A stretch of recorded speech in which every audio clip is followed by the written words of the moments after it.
Missile হামলা চালিয়েছে। এতে মসজিদগুলো ধ্বংস হয়ে গেছে। আনুষ্ঠানিকভাবে ৮ জন নিহত হওয়ার কথা স্বীকার করেছে পাকিস্তান।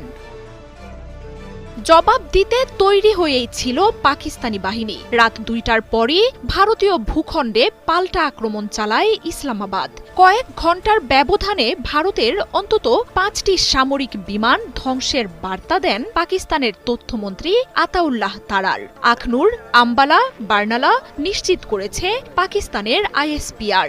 এছাড়াও রাশিয়ার সু-30 ও মিগ-29 যুদ্ধ বিমানও ভূপাতিত করা হয়েছে।